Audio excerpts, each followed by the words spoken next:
दिव्या। अभी हम उपस्थित हैं सभी। इस सत्र की प्रथम ज्ञान गोष्ठी का प्रारंभ होने जा रहा है। गोष्ठी का विषय है पंच परमेष्ठी एक अनुशीलन। यह श्री महावीर कुंड नंदीश्वर दिगंबर जैन विद्यापीठ सत्र 2023-24 की प्रथम गोष्ठी है। क्रमशः प्रत्येक रविवार गोष्ठियों का क्रम चालू रहेगा। यह प्रथम गोष्ठी है। सभी अतिथिगण हमारे बीच में विराजमान हैं। सभी करतल ध्वनि से सभी समस्त अतिथिगणों का स्वागत करेंगे।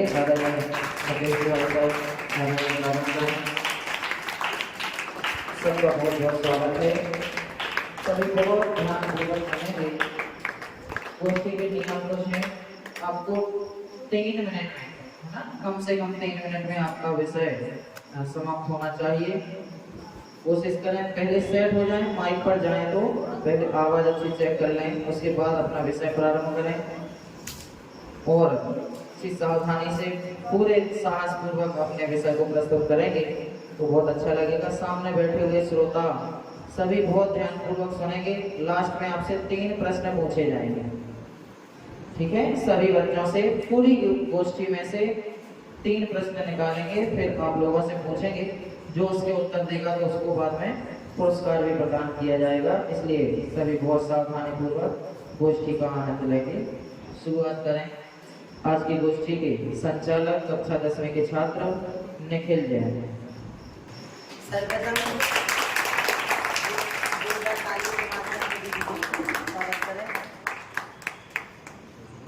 सर्वप्रथम मैं आप सभी को बता दूं, हमारे नंदीश्वर विद्यापीठ में ज्ञान गोष्ठी का आयोजन हुआ है, जिसमें हमारी यह गोष्ठी इस सत्र की पहली गोष्ठी है और इसमें आचार्य कुंद देव दल के छात्र प्रस्तुतिकरण प्रदान करते हुए हम सर्वप्रथम कार्यक्रम को हम मंगलाचरण के रूप में बुलाएं। मंगलाचरण के लिए हमारे अनुज भाई अविरल जैन को एवं जस भाई को बुलाना चाहेंगे। वो मंच पर आए और मंगलाचरण प्रस्तुत करें। जोरदार तालियों के माध्यम से स्वागत करें।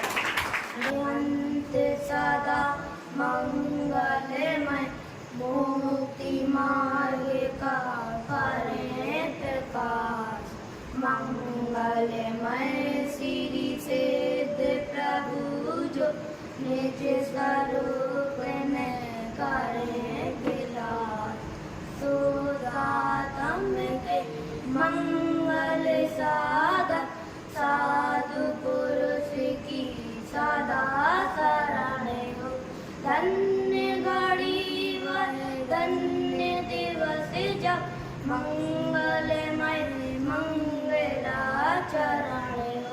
धन्य घड़ी वह धन्य दिवस जब मंगलमय मंगलाचरण हो।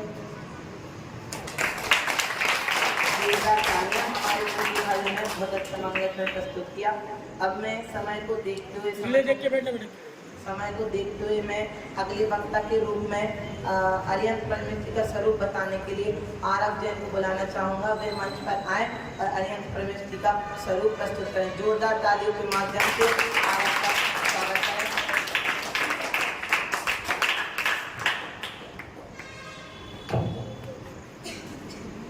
ओम नमः सिद्धिभ्यां। मंच पर उपस्थित अध्यक्ष महोदय, विधायक महोदय एवं समिति महोदय एवं मेरे छोटे बड़े भाइयों को मेरा सादर जय जय। आज श्री नंदीश्वर विद्यापीठ चेतनवा खनियादाना में ज्ञान गोष्ठी का आयोजन हुआ है, जिसमें मुझे अनंत परमेष्ठी का स्वरूप दिया गया है। जिसमें कोई भी छोटी बड़ी गलतियां हो मुझे छोटा समझकर माफ करें। आइए जानते हैं अनंत परमेष्ठी का स्वरूप। जो गृहस्थपना त्याग कर मुनि धर्म अंगीकार कर निस्वभाव साधन द्वारा 4 घाती कर्मों का क्षय करके अनंत चतुर्दश विराजमान हुए, वे सभी अरिहंत हैं। यानी जो गृहस्थपना त्याग कर, जो अपने घर आदि को त्याग कर, मोह को छोड़कर मुनि धर्म अंगीकार कर निस्वभाव साधन द्वारा अपने आत्मा के स्वभाव द्वारा 4 घाती कर्मों का क्षय करके अनंत चतुर्दश विराजमान हुए। यानी 4 घाती कर्मों का क्षय करके ज्ञानावर्णीय, दर्शनावर्णीय, मोहिनी, अंतरा है। इनका क्षय करके यानी नाश करके अनंत तुष्ट रूप विराजमान हुए हैं। अनंत दर्शन, अनंत सुख, अनंत ज्ञान, अनंत वीर रूप विराजमान हुए हैं। वे सभी अरिहंत हैं। इसके बाद अरिहंत परमेष्टि के 46 मूल गुण होते हैं, जिसमें इनके कुछ विशेषण शरीर से संबंधी होते हैं, कुछ आत्मा से संबंधी होते हैं। इनके मूल गुणों के कुछ भेद भी हैं। 10 जन के अतिशय, 10 केवल ज्ञान के अतिशय, 14 देवव्रत, 8 प्रातिहार, 4 अनंत दृष्ट है।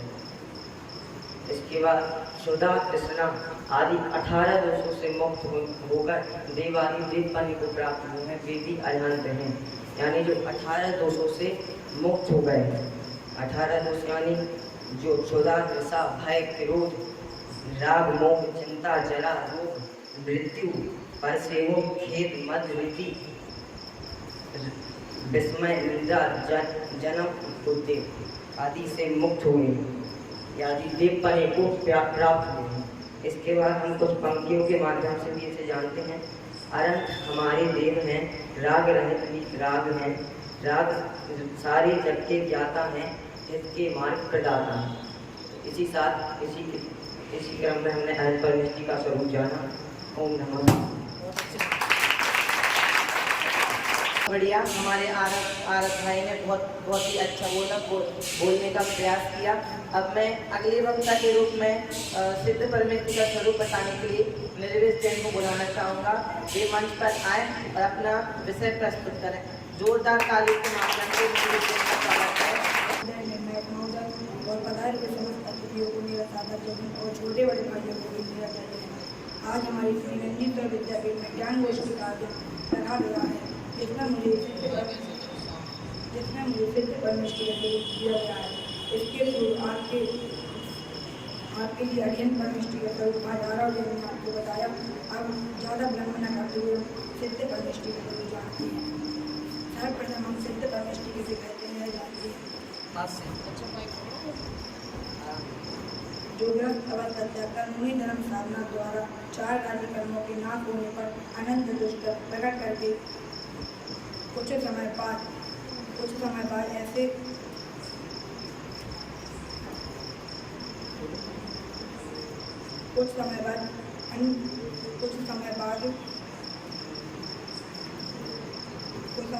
अगाधि कर्मों के नाश होने पर समस्त अन्य द्रव्यों के संबंध छूट जाने पर पूर्ण मुक्ति हो गए हैं। ऐसे लोग में अग्रभाग में रूप विराजमान हो गए हैं। उनके 8 गुण भी कहे गए हैं। पहला सक्षम सम्यक अर्थात मोहिनी कर्म के 6 से परम उत्कृष्ट सम्यक दर्शन होना। दूसरा अनंत दर्शन अर्थात दर्शनावर्णी कर्म के 6 से अपनी आत्मा को भूल बाकी दृष्टि होना। तीसरा अनंत ज्ञानावर्णी कर्म के 6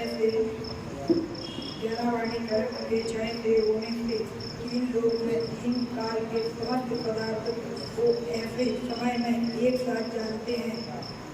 ऐसे इंद्रिय रहित इंद्रिय अनंत ज्ञान। चौथा अगोचर गोत्र कर्म के 6 से कोई छोटा बड़ा नहीं होना अर्थात समान पदवीधारी होना। 5वां ज्ञान अर्थात आयु कर्म के 6 से एक सिद्ध में अनेक सिद्ध में वो प्रवेश होना। 6वां सूक्ष्म नाम कर्म के 6 से किसी को दिखाई नहीं पड़ता। 7वां अनंतराय कर्म के 6 से अनंत शक्ति वाले होना। 8वां अनेक उनके सुख में अतित्व वेदना कर्म के अभाव में बाधा नहीं आना। अब हम भक्ति के माध्यम से भी जानते हैं। शरीर से भगवान आदर्श तुम्हें अविरोध तो दे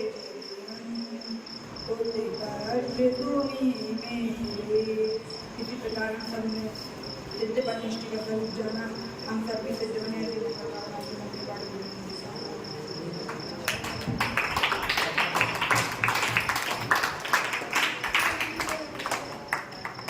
बहुत बढ़िया, हमारे नीरज भाई ने बहुत अच्छी कोशिश की।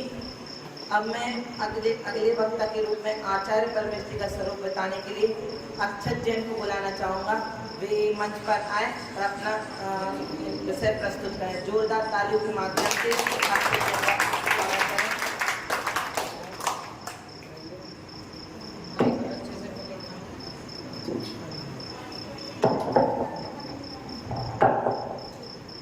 ओम नमः सिद्धेभ्य। आदरणीय मंडलीय अध्यक्ष महोदय, निर्णायक महोदय और मेरे छोटे बड़े भाई का सादर जय जय।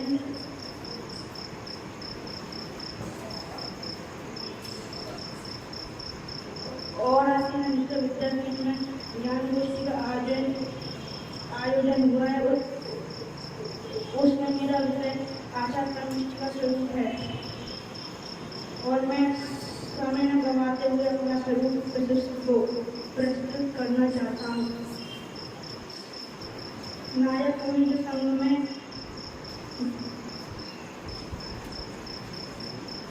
जैसे मुनिराजों का स्वास्थ्य का ध्यान रखते हैं, मुनिराजों को आहार का भी ध्यान रखते हैं, मुनिराजों को दिनचर्या का ध्यान रखते हैं। जैसे कि मुनिराजों का जो ब्रह्मचारी भैया जी रहते हैं, अगर ब्रह्मचारी भैया जी का दीक्षा लेने का मन तो दीक्षा ही प्रदान कर देते हैं। और जैसे कि अनजाने से मुनिराजों पर कोई भूल चूक से गलती हो जाती है तो शुद्ध करते हैं और धर्म में लगाते हैं। सम्यक दर्शन ज्ञान चारित्रता से जिनमें होती है और वे अपने स्वरूपाचरण चारित्र में लीन रहकर के अपने स्वरूप में ही मग्न रहते हैं। थोड़े से भी रात के उदय से धर्म के लोकजनों को धर्म का उपदेश देकर के उनका मोक्ष मार्ग प्रशस्त करते हैं तथा इनके 36 मूलभूत बताए गए हैं जो अपन लोग जानेंगे। 12 तप, 10 धर्म, 5 पंचाचार, 6 आवश्यक, 3 गोपनीय होती हैं। आचार्य परमेश्वरी पंचाचार्यों से सहित होती हैं। और जो आचार्य परमेश्वरी के बारे में कुछ पूजन से भी लाइनें आई हैं वो अपन लोग जानेंगे। 36 सुगुरु से तुम अदनात्र हृदय धार के मुक्तिवत के अनुरागी आचार्य सुगुरु को नमस्कार। आचार्य परमेश्वरी के बारे में कुछ भक्ति से भी लाइनें आती हैं प्रकार से। साधु संग के अनुसार सबके जो धर्म तीर्थ के नायक हैं, निज पर के हितकारी गुरुवर देव धर्म परिचायक हैं। पंच परम परमेष्टि देके हृदय हर्षित होता है, आनंद हर्षित होता है। तो सम्यक दर्शन होता है। ऐसे आचरण करने वाले आचार्य लोगों का नमस्कार हो। इसी मंगलवार से अपनी वाणी को विराम देता हूँ। जय जय।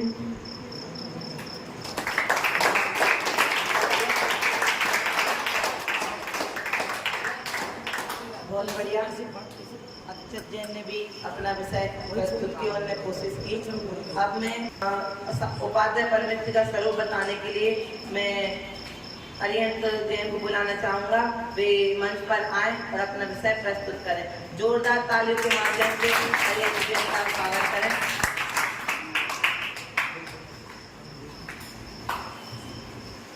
ओम नमः सिद्धेभ्य। सम्माननीय अध्यक्ष महोदय, निर्णायक महोदय, अतिथि महोदय और मेरे सभी छोटे बड़े भाइयों को मेरा सादर जय जय। जैसा कि आपको विदित है कि आज श्री नंदेश्वर विद्यापीठ में ज्ञान गोष्ठी का आयोजन किया गया है। इस ज्ञान गोष्ठी में मेरा स्वरूप उपाध्याय परमेश्वरी का है। इससे पूर्व आपने मेरे अनुज भाई अक्षत जैन से आचार्य परमेश्वरी का स्वरूप जाना था। अब मैं ज़्यादा समय व्यर्थ न करते हुए आपको उपाध्याय परमेश्वरी स्वरूप बताता हूँ। जो बहुत जन शास्त्रों के ज्ञाता होकर संघ में पाटन पटन के अधिकारी हुए हैं तथा जो समस्त शास्त्रों को प्रयोजन अर्थ जान एकाग्र हो अपने स्वरूप हो जाते हैं और यदि कदाचित कसाय अंश के उदय वहाँ उन्हें उनका उपयोग नहीं रहता तो उन शास्त्रों को वे स्वयं पढ़ते हैं और दूसरों को पढ़ाते हैं। और उपाध्याय परमेष्टिक 25 मूल गुण होते हैं जिनमें से 14 पूर्व के और 11 अंग होते हैं जिनमें जो स्वयं पढ़ते और दूसरों को पढ़ाते हैं ऐसे उपाध्याय परमेष्टि मुख्यतः द्वादशांग के पाठी होते हैं। ऐसे समीपवर्ती मूर्तियों को अध्ययन कराने वाले उपाध्याय परमेष्टि को मेरा नमस्कार हो। अब मैं 2 पंक्तियाँ बोलकर अपनी वाणी को विराम देता हूँ। एकादशे अंगे पूर्वे चौदशे पाठी गुण पाठी केदार व्यायांतरे मुनि मुद्रावान तेरे उपाध्याय को नमस्कार। जय जय।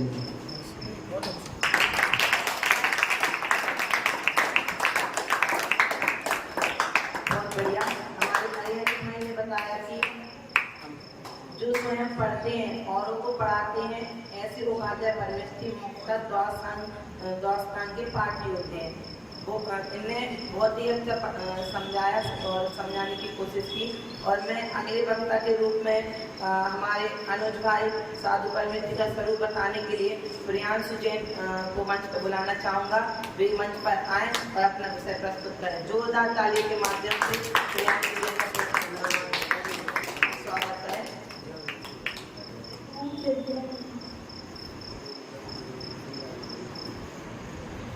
छोटे भाई बड़े भाई को सादर देते हैं। आज इस गोष्ठी में मेरा विषय साधु परमेष्टि का स्वरूप है। तो आइए, साधु परमेष्टि कहते कहते हैं जो वितरागी होकर समस्त परिजन का त्याग करते शुद्ध प्रयोग रूप में मुनि धर्म अधिकार करते हैं। वे 28 गुण का पालन करते हैं, उन्हें हम साधु परमेष्टि कहते हैं। और साधु परमेष्टि के 6 आवश्यक होते हैं। इसमें पहला क्षमता, दूसरा स्तुति, तीसरा वंदना, चौथा प्रतिक्रमण, पांचवा स्वाध्याय, छठवां कायस्थ। और साधु परमेष्टि के साथ से जोड़ होते हैं। इस प्रकार पहला स्नान त्याग, वो कभी भी स्नान नहीं करते हैं। दूसरा वस्त्र त्याग, मतलब वो कभी भी वस्त्र नहीं पहनते हैं। और तीसरा केशलौच, वो कभी भी पंचमुखी केशलौच नहीं करते हैं। और दिन में एक बार आहार ग्रहण करते हैं। और आचरण करते हैं। और दांतों का त्याग, मतलब वो कभी भी दांत नहीं घिसते हैं। और सातवां खड़े होकर आचरण करते हैं। और खड़े होकर आचरण करते हैं। और ये साधु परमेष्टि के साथ से गुण हैं। दो पंक्तियों के माध्यम से बात करते हैं। ऐसे साधु सुख दुख मेरे हैं, ऐसे साधु सुख मिलते हैं।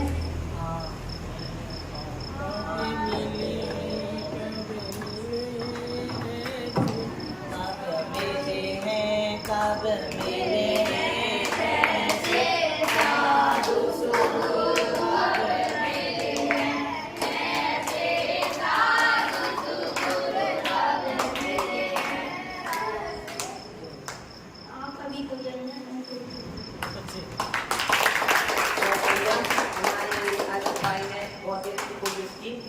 बुलाना चाहूँगा, वे मंच पर आए और अपना विषय प्रस्तुत करें। जोरदार तालियों के माध्यम से उनका स्वागत करें।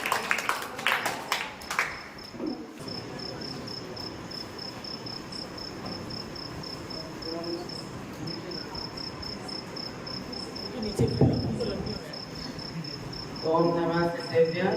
सम्माननीय मंच, आदरणीय अध्यक्ष महोदय, निर्णायक महोदय, समस्त अतिथिगण एवं मेरे समस्त भाइयों को मेरा सादर जय हिंद। आज की इस ज्ञान गोष्ठी में मेरा विषय है पंच परमेश्वरों को पहचानने से लाभ। अनंत आदि पांचों परमेश्वरी मंगल में है और उनमें भक्ति भाव होने से परम मंगल होता है। मंगल शब्द का अर्थ होता है जो पापों को गलावे और सत्य सुख उत्पन्न करे। लोक में सबसे महान होने के कारण इन्हें उत्तम एवं शरण भी कहा जाता है। नमोकार मंत्र में भी हम इन्हें मंगल, उत्तम एवं शरण कहकर नमस्कार करते हैं। जिस प्रकार एक जहाज यात्री को समुद्र पार कराने में सहायक होता है, उसी प्रकार यह नमोकार मंत्र भी हमें बहुरूपी समुद्र से पार कराने में सहायक है। हम अनंतादि पांचों परमेश्वरियों को इसीलिए नमस्कार करते हैं क्योंकि वे स्वयं वीतराग विज्ञान में हैं और जिस प्रकार भेद विज्ञान साधन द्वारा उन्होंने अपनी आत्मा को पहचाना है, उसी प्रकार हमें भी भेद विज्ञान के बल से अपनी आत्मा को पहचानना है। अनंतादि हमारे अशुभ कर्मों को हरण करते हैं और उनके प्रति जो हमारे भाव होते हैं वे कसायों की मंदता सहित ही होते हैं। इसलिए ऐसे परिणामों से हमारे घातक घातिक कर्मों की हीनता होती है। घातक घातिक कर्मों की हीनता होने से सहज ही वीतराग विजय ज्ञान प्रकट होता है। इस प्रकार अनंतादि द्वारा हमारा प्रयोजन सिद्ध होता है। अनंतादि की भक्ति करने से ऐसे प्रयोजन तो सहज ही सिद्ध होते हैं। पंच परमेश्वरी द्वारा हमें सम्यक दर्शन भी प्राप्त होता है। भजन की लाइनों में भी आता है, पंच परम परमेश्वरी देख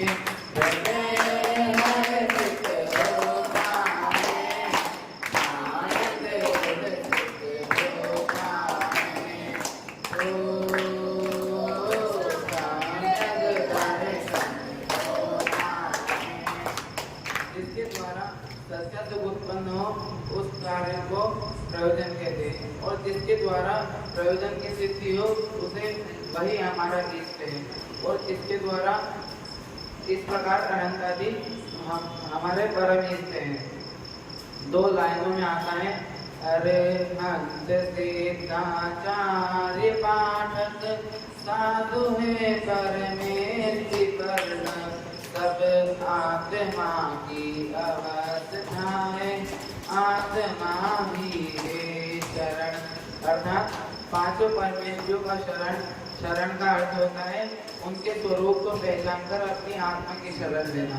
जिस प्रकार उन्होंने अपनी आत्मा को पहचाना है उसी प्रकार हम भी अपनी आत्मा को पहचाने और सिद्ध पद को प्राप्त करें। ऐसी मंगल भावना के साथ मैं अपनी वाणी को विराम देता हूँ।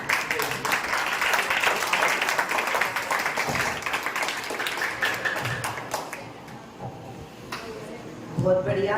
श्रेयांश भाई ने बहुत ही अच्छे से बताया कि पंच परमेश्वरी के द्वारा प्रयोजन सिद्ध होता है। तो इस प्रकार पंच परमेश्वरी हमारे इष्ट हैं। बहुत बढ़िया। अब मैं अगले वक्ता के रूप में आयुष जैन को बुलाना चाहूँगा। वे मंच पर आए और अपना विषय प्रस्तुत करें। जोरदार ताली के माध्यम से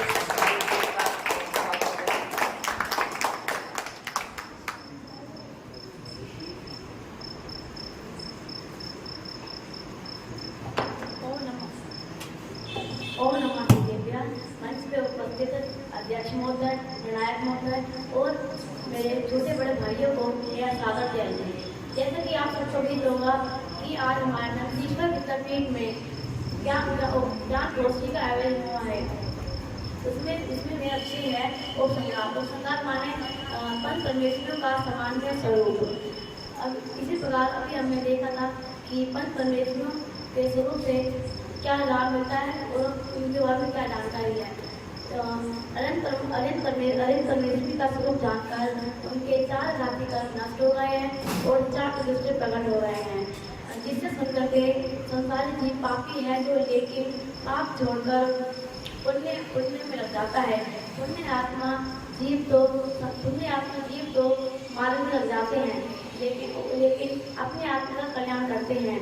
अगर अनंत भगवान की दिव्य धुन नहीं गिरती तो हमें मोक्ष मार्ग का पता नहीं चल पाता। अतः अनंत भगवान का हमारे ऊपर बहुत महान उपकार है। इसी प्रकार ऐसे भगवान हमारे स्वरूप बताने के लिए हमारे प्रतिबिंब हैं। अतः सिद्ध भगवान को जानकर हमें अपना स्वरूप और असली चेहरा याद आता है कि मैं भी सिद्धो जैसा हूँ। इसी प्रकार मैं आपको भक्ति के माध्यम से स्पष्ट करना चाहता हूँ। सिद्धो जैसा मैं भी हूँ, यह प्रतिबिंब मेरा है। भली भांति मैंने जाना ये रूप मेरा है। कैसी सुंदर दिल प्रतिमा है, कैसा सुंदर है दिन रूप, जिसे दिखते सहज दिखा सबसे सुंदर आत्मेश्वरूप, सबसे सुंदर आत्मेश्वरूप। इसी प्रकार हमें ये तो भगवान जैसे बनने का प्रयास करना चाहिए तथा आचार्य प्राप्त साधु हमारे पतन दिखाने वाले गुरु सिद्धों के समान होते हैं। उनको देखकर हम वैराग्य भी धारण कर सकते हैं। इसी प्रकार पूजन में भी आता है, चलते फिरते से गुरु मस्तक हम उन्हें झुकाते, हम चले आप के कदमों पर, नित यही भावना बातें हैं। इसी प्रकार अभी हमने पांच परमेश्वर स्वरूप जाना और उनकी शरण जाकर अपने आत्मा की शरण लेकर और मुक्ति मार्ग को प्राप्त कर सकते हैं। इसी मंगल वाणी से मैं अपनी भावना को अपनी वाणी को बना देता हूँ। जय हिंद।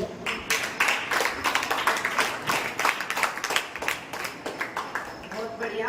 हमारे आयुष भाई ने जैसे बताया, यदि अरिहंत भगवान की दिव्य धुनी ना खिले तो हमें मोक्ष मार्ग का पता ही नहीं चले। अगर अरिहंत भगवान की दिव्य ध्वनि खिले भी नहीं ना तो हमारे मोक्ष मार्ग का पता नहीं चलता। हमारे सच्चे पिता हैं, अर्थात हमारे पांच और जो अपने जो माता पिता हैं वो तो हमारे हैं ही, पर जो अरिहंत जी पांचों परमेष्ठी हैं वो ही हमारे सच्चे पिता हैं। जैसा कि आपने पढ़ा होगा, सर ने पढ़ाया होगा कि जी जो हमारे पिता रहते हैं कितने अगले भाव में हमारे मिलेंगे, हमारे जे पिता हैं फिर दूसरे हो जाएंगे फिर दूसरे, लेकिन ये पांचों परमेष्ठी हैं वो ही हमारे सच्चे पिता हैं। और जो जिनवाणी माता है वही हमारी सच्ची माता है। माता भी वैसी, जो माता भी हमारे लिए मतलब हर भाव में मिलेंगी। जो जिनवाणी माता है वो ही सच्ची माता है, वो हमारे लिए मोक्ष में जाने का मार्ग बताती हैं। मैं अपनी वाणी को मतलब गौरव सर से मैं दीदी जी को बुलाना चाहूँगा, वे आए और अपने भाव प्रस्तुत करें।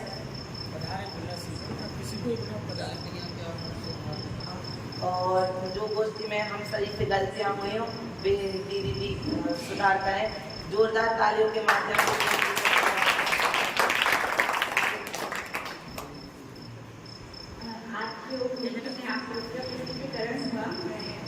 बहुत अच्छा लगा देखकर।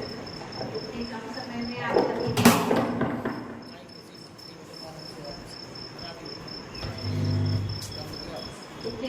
में आप सभी ने बहुत सुंदर तैयारी के साथ में यहाँ प्रस्तुतिकरण दिया। जो भी वक्ता यहाँ पर आए, 6-7 वक्ता आए, सातों ही वक्ताओं का विषय बहुत सुंदर था। आप लोगों ने जो अपना विषय लिखा उसमें संपूर्ण जानकारी हमें पांचों परमेष्ठी के बारे में दी गई।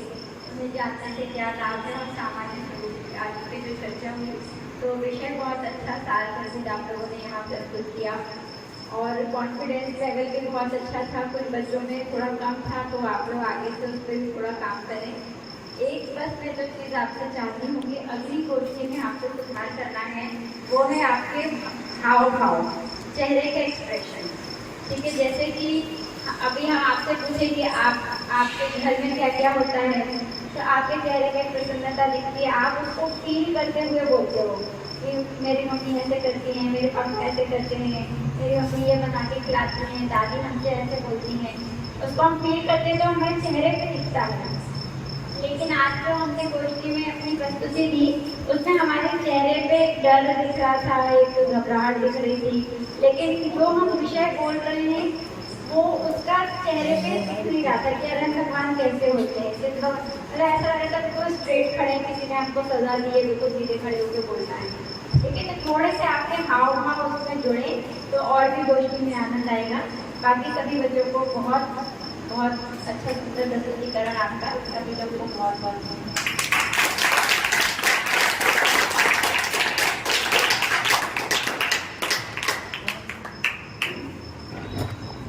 जैसा कि दीदी जी ने बताया कि हम लोग को सुधार करना है, हाँ दीदी जी हम सुधार करेंगे। अब हम गौरव सर को बुलाएंगे, वो गोष्ठी के बारे में अपने भाव व्यक्त करें। आदरणीय गौरव सर।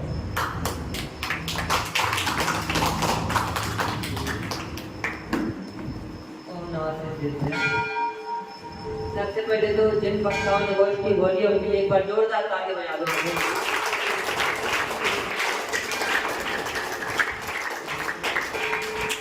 सबसे बड़ी बात कहते हैं, बैठे बैठे सब लोग बोलते हैं कि यहाँ आकर सब बच्चों के सामने बोले, सभी लोग मंच पे रहते हैं उनके सामने बोले, यही सबसे बड़ी बात है।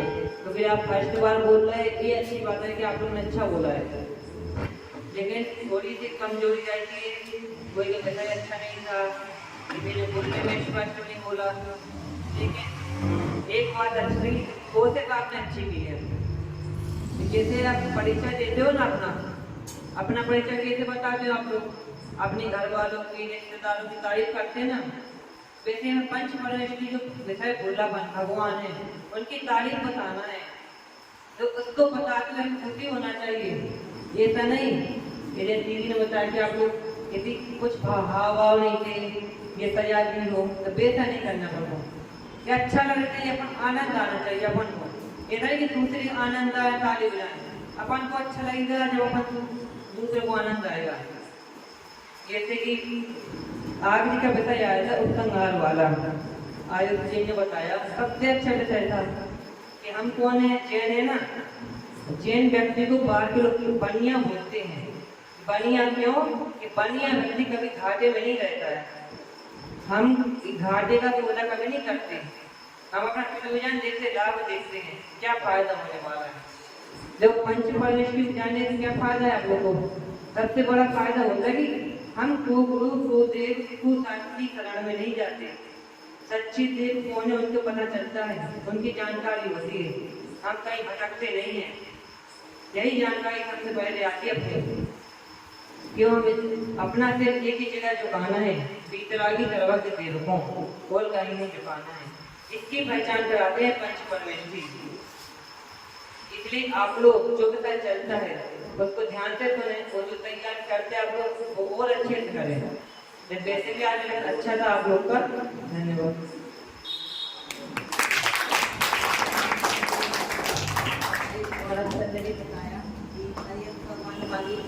क्या सिखाती हूँ, उनके माध्यम से हमें क्या क्या सीखने को मिलता है। अब मैं मुख्य संकल जी को बुलाना चाहूँगा, प्लीज आए अपने भाव प्रस्तुत करें। जोरदार तालियों के माध्यम से स्वागत करें।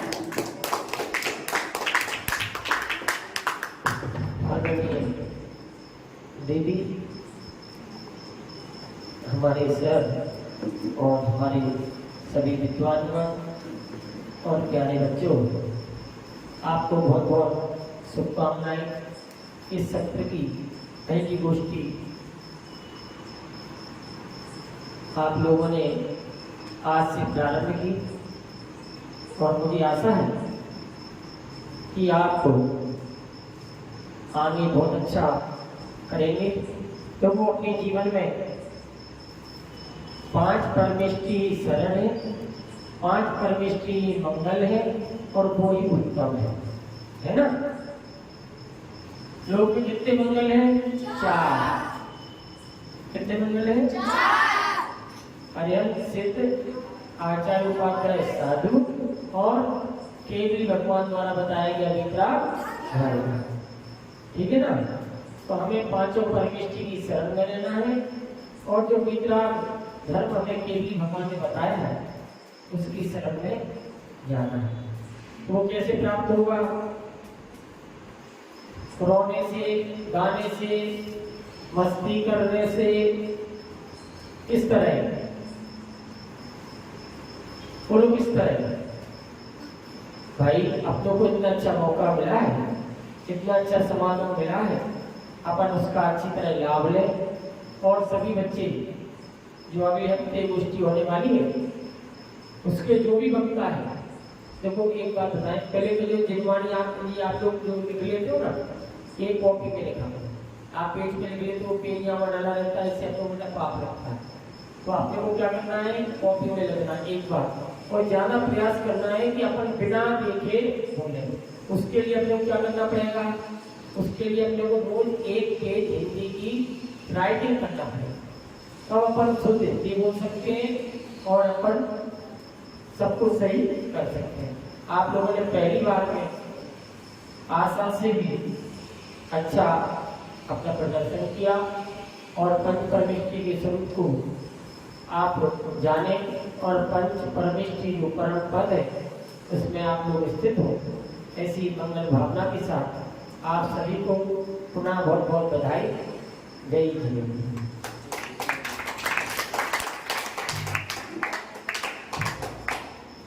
निरंतर जी ने बताया कि ये 5 परमेष्टि हैं, वही हमारी शरण है। और मैं हरिहर मंच पर आए और अपने भाव प्रस्तुत करें। जोरदार ताली के माध्यम से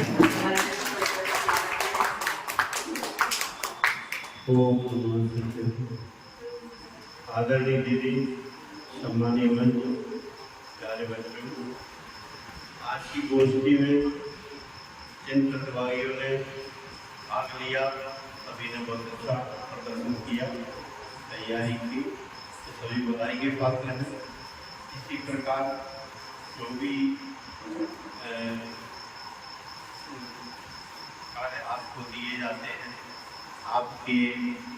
आपको शिक्षित करने के लिए, आपको सिखाने के लिए, आपका एम्पावर करने के लिए, आप सभी उन सब कार्यों में जो भी रचनात्मक कार्य आपकी वृद्धि के लिए होते हैं, करवाए जाते हैं, सभी में बढ़ चढ़ कर भाग लें, बढ़िया अपना विकास करें। आप लोग उसका बढ़िया परेड चलते रहे और अच्छे कार्यों में संलग्न रहे। कमियाँ हमेशा बनी रहती हैं और कमियों को दूर करना ही विकास होता है और निरंतर हम उन सब चीज़ों में लगे रहेंगे। आप सब लोगों का जो भी सहयोग होगा बन पड़ेगा वो हम करेंगे। इसी के साथ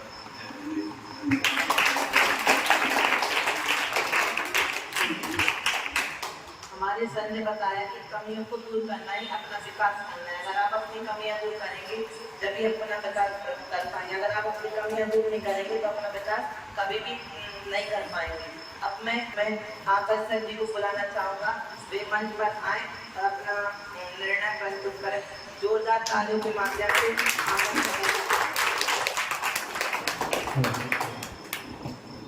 जो जान दिया तम दवते गुणत बजयते सो जान दिया पाणम मोहो खर्जादित सलयम। बहुत सुंदर गोष्ठी हमारे बीच में नन्हे मुन्ने बालकों ने प्रस्तुत की है। सुधार भी आदरणीय दीदी जी के माध्यम से, अंकल जी के माध्यम से, सर के माध्यम से सबके बीच में पता चले। थोड़ा सा मैं कहना चाहूँगा, विषय की प्रस्तुति, विषय की तैयारी करना एक अलग बात होती है और उसको किस प्रकार से प्रस्तुत किया जाए इसकी तैयारी करना एक अलग बात होती है। सबके विषय अच्छे थे, सबने चेक करवाए, फिर याद किए, लेकिन थोड़ा सा और मेहनत करके प्रस्तुतिकरण का प्रयास करना चाहिए। प्रस्तुत करने की तैयारी में थोड़ा सा और मेहनत करनी चाहिए तो आपका विषय और अच्छा निखरेगा। अगली आने वाली गोष्ठी में हम चाहेंगे कि आप सभी जो कमियां इस गोष्ठी में रही हैं उनको पूर्ति उनकी करेंगे। ज़्यादा समय न लेते हुए मैं आप सभी के बीच में निर्णय प्रदान करना चाहूँगा। हमने कहा था 3 और 2 5 पुरस्कार यहाँ से आपको प्रदान किए जाएंगे। प्रथम, द्वितीय, तृतीय और 2 सांत्वना पुरस्कार। तो जो तृतीय स्थान पर रहे हैं आज की गोष्ठी में, जो पंच परमेष्ठीय अनुशीलन इस गोष्ठी में तृतीय स्थान पर रहे हैं आरव जैन। आरव जैन के लिए बहुत बहुत तालियां बजाकर के सभी स्वागत करेंगे। आरव जैन आपके साथ जाकर के आदरणीय अंकल जी से पुरस्कार प्राप्त करेंगे। आरव जैन के लिए सभी स्वागत करें। द्वितीय स्थान पर रहे हैं कक्षा 9वीं के छात्र आयुष जैन। सभी आयुष जैन का से स्वागत करके उनका स्वागत करेंगे। मंच पर आकर के आदरणीय सर से पुरस्कार प्रदान करें। आयुष जैन सभी का ध्वनि से स्वागत करते रहे। एवं प्रथम स्थान पर रहे हैं श्रेयांश जैन। सभी श्रेयांश जैन का ध्वनि से स्वागत करेंगे। इन्होंने बहुत ही सुंदर रोचक तरीके से आदरणीय दीदी जी से मैं सभी का ध्वनि से स्वागत करेंगे। बहुत अच्छा विषय इनका रहा है। और 2 सांत्वना पुरस्कार में अरिहंत जैन वो आवे और प्रियांशु जैन, इन दोनों का भी विषय बहुत अच्छा रहा। प्रियांशु जैन ने बिना देखे बोलने का प्रयास किया और भी आगे मेहनत करेंगे तो और इनमें निखार आएगा। इस प्रकार सभी का ध्वनि से स्वागत करेंगे। एक और छात्र उसका मैं स्वागत करवाना चाहूंगा, उसको भी हम पुरस्कार प्रदान करना चाहेंगे, जिसने आप अपने साइड में देख रहे हैं इतने अच्छे बोर्ड पर 5 परमेष्ठियों की ड्राइंग उसने तैयार की है। अनुभव जैन सबका आखिरी से बहुत उसको भी कल उसका पुरस्कार उसको प्रदान कर दिया जाएगा। अनुभव जैन के लिए भी बहुत बहुत धन्यवाद। आप भी अच्छी मेहनत बढ़े। इस प्रकार यह हमारी इस सत्र की प्रथम गोष्ठी थी। सभी ने इसमें भाग लिया। सभी मंचासीन अतिथिगणों को, सभी बालकों को, संचालक को बहुत बहुत धन्यवाद। जय जय। अध्यक्ष महोदय की आज्ञा से आज का यह सभा इन्हीं समाप्त होती है। सभी को